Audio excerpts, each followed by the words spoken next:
soit avec vous. L'Église, bon Dieu, bénis-nous. Amen. Nous allons faire lecture dans 1 Roi 18, verset 30 à 32, s'il vous plaît. 1 Roi 18, verset 30 à 32. Élie dit alors à tout le peuple, « Approchez-vous de moi. » Et tout le peuple s'approcha de lui. Et Élie rétablit l'autel qui avait été renversé. Il prit 12 pierres d'après le nombre des tribus des fils de Jacob, auxquelles l'Éternel avait dit, Israël sera ton nom. Il bâtit avec ces pierres un autel au nom de l'Éternel. Il fit autour de l'autel un fossé de la capacité de 2 mesures de semences, que l'Éternel capable bénir parole ça pour l'édification de son peuple. Amen. Et bien aimé, à la lecture de notre passage, nous sommes capables de voir que si nous allons tout le chapitre au complet, nous sommes capables de voir qu'il y a 2 camps dans le texte et dans le monde.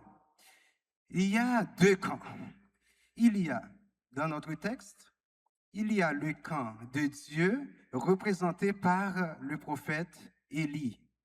Et il y a le camp de Baal, le camp de Satan, qui est représenté par les prophètes de Baal.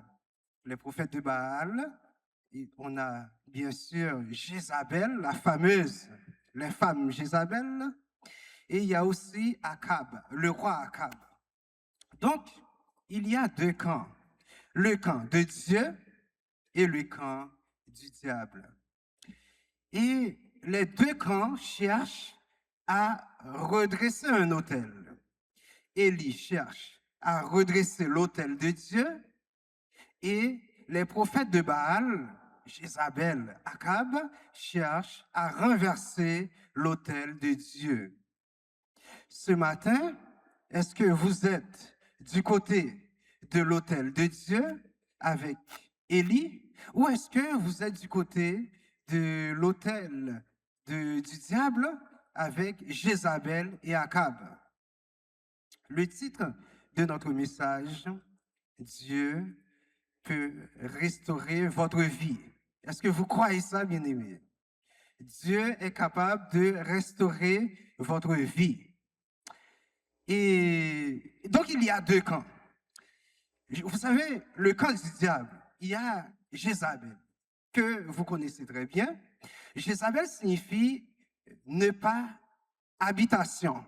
Donc, c'est une femme avec laquelle il ne faut pas lier des alliances de mariage. Et qui ça Akab fait? Akab a cherché Jézabel. Jézabel signifie non seulement ne pas cohabiter, ne pas habiter, Jézabel signifie aussi l'épouse de Baal. Ce qu'on est que au monde, c'est Madame Satan. Est-ce qu'on va pas le marier ensemble avec elle? Et qui ça a fait? C'est dame ça qui a capable chercher pour le marier ensemble avec elle. Alors, vous comprenez, bien aimé, que la situation socio-politique de l'époque, à l'époque de Élie, au 9e siècle avant Jésus-Christ, la situation géopolitique était vraiment catastrophique.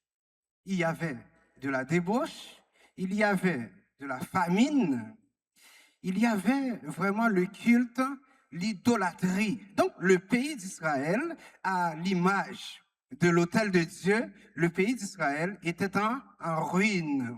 Ce matin, bien-aimés, s'il y a des personnes qui se sentent ruinées par les événements de la vie, eh bien, bon Dieu est capable de restaurer vie. Est-ce que vous croyez ça? Dieu est capable de restaurer votre vie. Et le groupe Odaya a chanté tout à l'heure, donc, briller comme des flambeaux dans ce monde. Et Dieu est capable de restaurer, de faire de vous des lumières, de faire de vous des flambeaux dans ce monde. Et les enfants qui ont été présentés tantôt. Et nous espérons, nous prions que ces enfants soient des flambeaux dans la société, mais aussi dans l'Église de Jésus-Christ. Est-ce que vous croyez ça? Briller comme des flambeaux? Comme des flambeaux. Donc, nous avons 2 points. Ce matin, nous allons voir comment Dieu, au moyen de Élie, va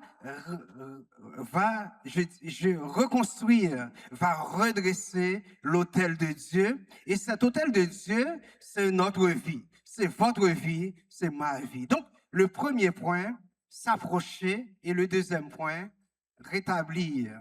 Le premier point tout de suite, s'approcher. Alors, qui était Élie?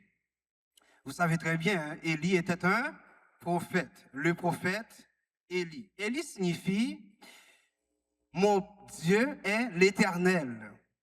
Élie signifie « Mon Dieu est l'Éternel ». Élie vient d'une région qui s'appelle Tishbit, qui signifie captivité. Vous voyez, je l'ai mis au tableau pour vous. Élie vient d'une région qui s'appelle Tishbit, qui signifie captivité. Cela m'aide à comprendre, bien-aimés, que, vous savez, notre origine géographique ne détermine pas notre identité. Koto sorti, pas déterminer qui nous est. En créole, on dit zone pas fait moun, hein? Zone pas fait moun, que tu viens de Montréal-Nord, tu peux être un flambeau dans la société, n'est-ce pas? Que tu viens de Westmont, tu peux être un flambeau. Vous pouvez être un flambeau dans la société. Donc, Élie signifie « Mon Dieu est l'Éternel ». Et vous connaissez bien l'histoire, lorsque Élie va faire la démonstration au Mont Carmel pour montrer que c'est l'Éternel qui est Dieu, qui sa peuple a dit, tout le peuple crie que c'est l'Éternel qui est Dieu. Élie est ce flambeau qui a brillé dans cette société que dirigeait Akab, dans cette société de Baal, dans cette société de Moloch, dans notre société actuelle où règne Mammon, le dieu de l'argent, où règne Arès, le dieu de la guerre, dans cette société où règne la débauche, l'impudicité, eh bien, ce matin, Dieu nous invite à être des flambeaux, à restaurer notre vie pour que nous soyons des agents de restauration dans cette société. Donc, premier point, s'approcher. Élie dit au peuple, vous voyez, Élie dit alors à tout le peuple, approchez-vous de moi. Et que fait le peuple? Le peuple s'approcha de Élie.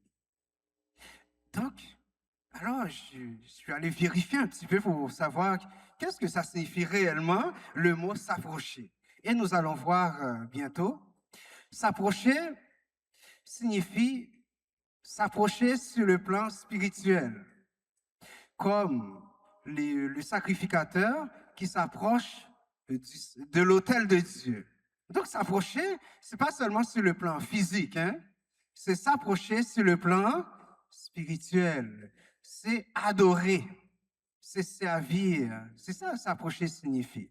Donc, Élie est une figure de Jésus et Jésus nous invite à nous approcher de lui afin d'adorer Dieu parce que Dieu est esprit et il faut que ceux qui l'adorent en esprit et en vérité.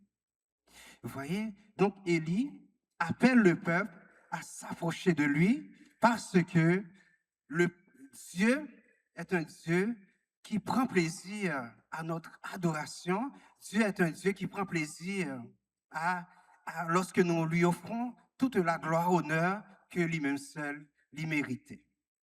Donc, Dieu nous invite à l'adorer. Et là, moi, je réfléchis, bien aimé, moi que Élie, bon Dieu, pour Élie bien loin, n'est-ce pas? Chanter a dit bien loin, moi t'ai perdu, l'ité al chercher bien loin. Bon Dieu prend Élie et bon Dieu fait d'Élie le prophète de Dieu. Et donc ça veut dire que peu importe côté nous y est, nous capables d'un flambeau. Et voyez-vous, nous capables d'un flambeau. Et ça rappelle un passage là qui dit de la poussière, il retire le pauvre du fumier, il relève l'indigent. et pour le faire asseoir avec les grands de son peuple. Donc, matin, vous êtes ce flambeau pour votre famille, vous êtes ce flambeau pour votre église, vous êtes ce flambeau pour la société. Et donc, en tant que flambeau, eh bien, vous aussi, vous avez le mandat d'appeler les membres de votre famille. Qu'on ait des membres de notre famille qui refusaient quoi dans bon Dieu, hein? Mais nous sommes même gens, n'est-ce pas? Bah, qu'on ait si des gens qui fait tout sauver, hein? Mais nous-mêmes tout, nous sommes têtus, hein? Mais on joue comme ça, bien loin, bon Dieu, à chercher nous, et bon Dieu rétablit nous. Donc, ce qui fait que maintenant, nous avons aussi le mandat de faire appel aux membres de notre famille pour que les membres de notre famille viennent à Jésus-Christ. Donc, s'approcher signifie adorer en esprit et en vérité. Donc,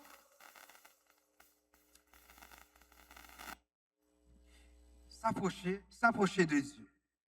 Et s'approcher de Dieu, bien-aimé, adorer Dieu, s'approcher de Dieu, implique tout notre être, l'esprit, l'âme et le corps. Pas seulement, comme je l'ai dit tout à l'heure, pas seulement s'approcher sur le plan physique, mais c'est s'approcher sur le plan l'âme, notre âme, et sur le plan aussi de notre esprit. Parce que, chers bien-aimés, si que nous approchons seulement de corps et que si dans bouche nous louons bon Dieu, mais que nous éloignés de Dieu, à ce moment-là, nous pas approcher de Dieu, n'est-ce pas? Donc, bon Dieu, relève-nous pour nous capables d'approcher de lui-même avec tout cœur nous, avec un cœur bien disposé. Et donc, s'approcher de Dieu. C'est le premier point ça que nous t'avons matin. S'approcher de Dieu et bon Dieu, relève-nous pour nous capables de venir adorer le matin, à midi, à soir. Donc, bon Dieu, relève-nous pour nous capables de parler en louange que lui-même seul lui mérite.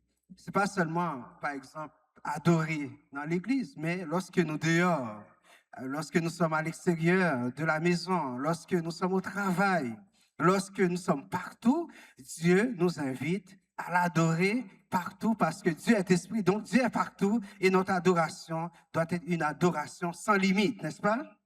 Donc ça c'est le premier point, nous devons parler matin. Et deuxième point, c'est le mot rétablir. Élie, qui ça Élie fait? Élie a rétabli l'autel de l'Éternel qui avait été renversé. Alors, je suis allé chercher un petit peu aussi pour savoir qu'est-ce que signifie le mot rétabli. Le mot rétabli, c'est le mot Rapha que vous connaissez bien comme Jéhovah. Rapha, ça veut dire je suis l'Éternel qui te guérit. Et ce matin, s'il y a des bien-aimés qui ont passé des situations difficiles au niveau physique, au niveau émotionnel, au niveau spirituel, que bon Dieu est capable de guérir au matin. Que bon Dieu est capable de faire une intervention spéciale, que bon Dieu est capable de voir les paroles et qu'il est capable de guérir. Donc, le mot rétabli signifie raccommoder. Raccommoder aussi. Par exemple, vous avez deux parties. Vous avez le bras gauche, le bras droit, puis je les mets ensemble. Et donc, ça signifie raccommoder, ça signifie guérir sur le plan spirituel. Et vous savez que lorsque nous regardons dans le monde, le monde est malade, n'est-ce pas? Il y a beaucoup de blessures. Il y a des blessures émotionnelles. Je voudrais vous parler un petit peu ce matin des blessures émotionnelles.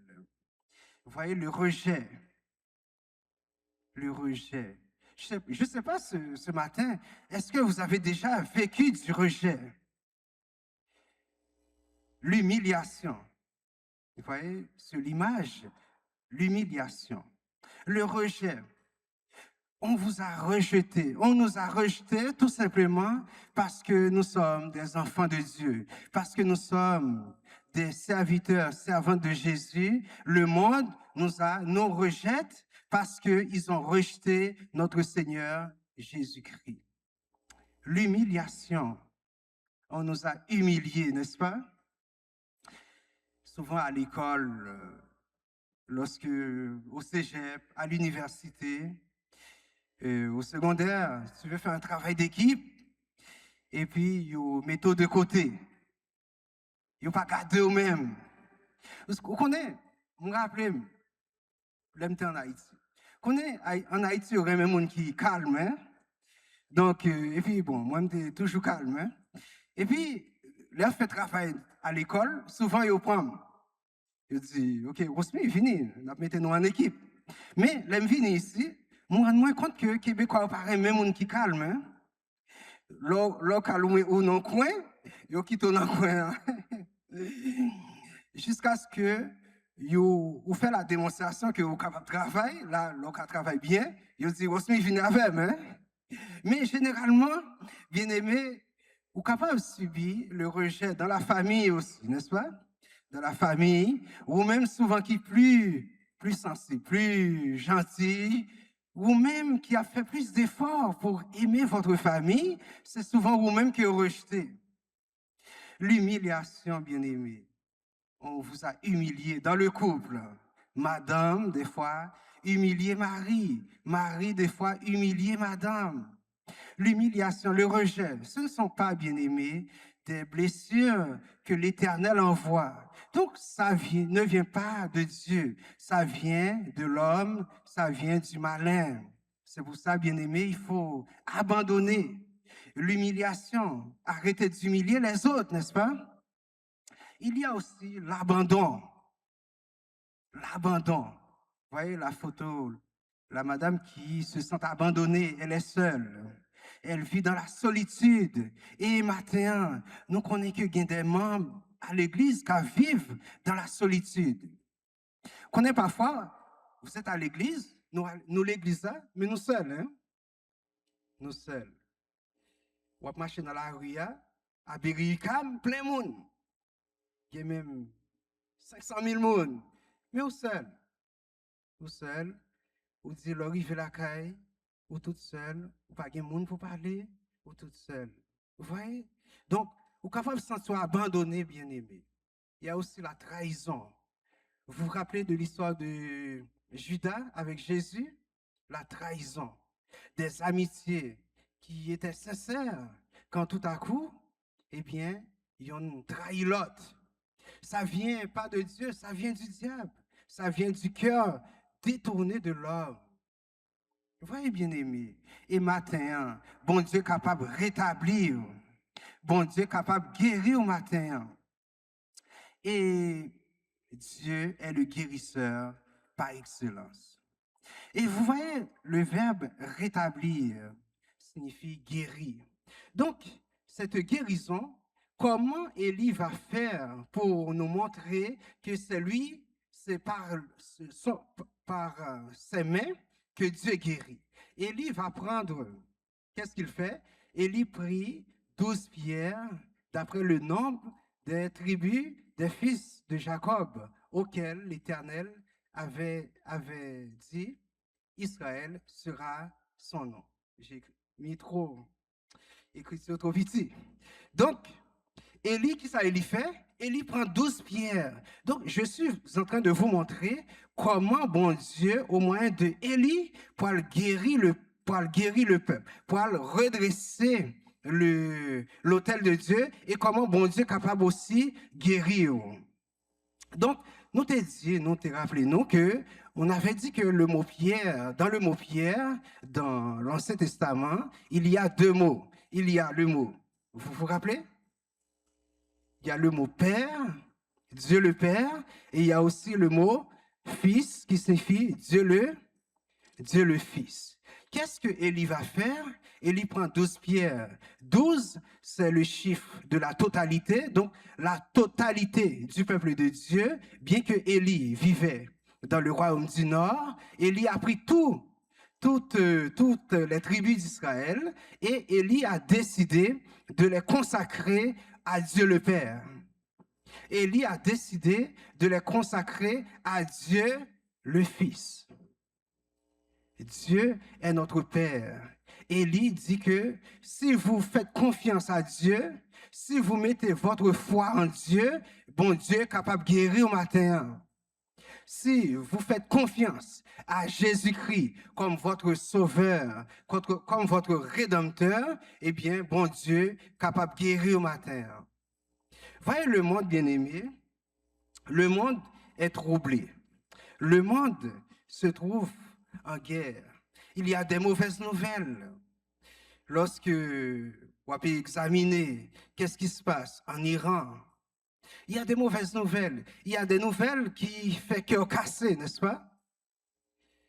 Nous ici, mais nous attendons des nouvelles qui passent en Haïti. Ça fait cœur cassé, n'est-ce pas? Ou envie, ou dit, bon Dieu, jusqu'à quand? Dans le psaume 13, 113, et Salmiste a dit, jusqu'à quand m'oublieras-tu sans cesse? Jusqu'à quand aurais-je des soucis dans mon âme et chaque jour des chagrins dans mon cœur? Jusqu'à quand mon ennemi se lèvera-t-il contre moi? Jusqu'à quand le diable, Baal, s'érigera-t-il contre le peuple de Dieu? Mais bon Dieu dit, matin, dans la situation que vous avez traversée, bon Dieu dit, arrêtez et sachez que je suis Dieu, je domine sur les nations, je domine sur la terre, je domine sur les tempêtes. Toute mauvaise nouvelle, bien-aimé, bon Dieu capable de restaurer la vie. Et regardez la lutte entre Élie et les prophètes de Baal, il semblait avec, vous savez, le tir à la corde. Est-ce que vous savez, vous connaissez ce jeu? Nous t'étions, mais il y a ça ici aussi, mais qui tire à la corde. Ou bien deux camps. Ou bien le camp de Dieu, puis ou bien le camp du malin. Le malin a quelques pouvoirs, n'est-ce pas? Il a quelques pouvoirs, n'est-ce pas? Il a quelques pouvoirs. Même qu'on est en bas, c'est que Jésus est tout, puis Jésus est tout puissant. Et l'autre jour, nous remplaçons nos classes et nous faisons, nous chita et puis nous suivons puis nos classes TSA, autistes, hein? Puis, un petit garçon, bon, monsieur a peut-être 10 ans. Nous avons monsieur dit, The power of Jesus Christ. Dans l'école là, hein? Il dit, bon, côté monsieur, je ne parle ça. Il dit, The power of Jesus Christ. Alors, on m'a examiné la toute-puissance de Dieu. Comment on est capable d'écrire la toute-puissance de Dieu? Qu'on est théologien, souvent, ils discutent, est-ce que bon Dieu crée le monde en 6 jours, 6 jours comme 6 jours actuels, ou bien 6 périodes de temps? Mais mon qu'on bagaille bien aimé, c'est que bon Dieu est capable de créer le monde dans une fraction de seconde. Parce qu'il est tout puissant. Ça veut dire que bon Dieu est capable de guérir maladie que vous traversez sur le plan physique, bon Dieu a une fraction de seconde, bon Dieu est capable de restaurer maladie que vous traversez. Les blessures, bien-aimées, que vous avez connues autant de votre jeunesse, autant maintenant de votre vieillesse, ça dépend, hein? Autant de votre âge adulte, blessures que vous connues, bien-aimé, bon Dieu, en une fraction de seconde, bon Dieu est capable de guérir. Mais la seule chose, bien-aimé, il faut que, au venir, Jésus, il faut rassembler autour, comme le peuple, c'était rassemblé autour d'Élie, et bien que nous-mêmes tout, il faut que nous rassembler autour de Jésus-Christ. Et lorsque nous avons réfléchi sur la toute-puissance de Dieu, il y a un nom qui vient dans la tête, moi, c'est le nom, c'est Jésus. Non, c'est Jésus. Non, prend l'autre con. Non, c'est Jésus. En adorer, ça c'est sujet, contentement que moi. Non, c'est Jésus. Comment Jésus restaure? Il y avait le Père, puis il y avait l'homme. Nous étions en inimitié avec le Père. Donc l'homme et Dieu, nous étions comme chien et chat. N'est-ce pas? Bon, à la maison maintenant, il y a un chien avec chat qui fonctionnent ensemble, hein, qui vivent ensemble dans le là. Mais comme les taxis citron, les taxis citron pas jamais marché, hein. Leur il fait la caillou, pour un petit citron, mettez les là. On voit que la tournée, hein? Donc, l'être avec c'est on va marcher ensemble. L'homme avec Dieu, c'était comme ça nous t'ayons. Mais sur la croix, qui ça Jésus fait? Jésus mourit pour nous-mêmes. La relation brisée que nous t'ai gagnée avec Dieu, hein, qui ça Jésus fait? Jésus raccommodé notre relation. Ce qui fait que les blessures émotionnelles que nous t'ai gagnées, le rejet, l'abandon, la trahison, non, non, Ésaïe 53, Jésus a subi l'abandon, Jésus a subi le rejet, Jésus a subi toutes les blessures émotionnelles. Et maintenant, Jésus dit, moi point ces blessures, j'ai pris ton châtiment. Jésus capable de rétablir matin, hein, si que vous rassemblez autour de Jésus, rassemblez-vous bien-aimés autour du Maître, faites confiance à Dieu, appuyez sur bon Dieu, priez jour et nuit, le matin, à midi, à souhait, tout ça va faire chercher l'appui du Maître. Et je suis capable de faire un petit témoignage, comme toujours souvent dit. Bien-aimé, si l'Éternel pas de secours, ça fait longtemps que nous t'es fini coucher là déjà. Enterrement, nous t'avons fini déjà assister à enterrement. Mais c'est bien joué, mal calculé, parce que Dieu qui a veillé sur moi, Dieu qui a veillé sur vous maintenant, il y aurait le Jésus de Nazareth, c'est l'Éternel, Rapha, c'est Jéhovah Rapha. Que bon Dieu bénisse nous.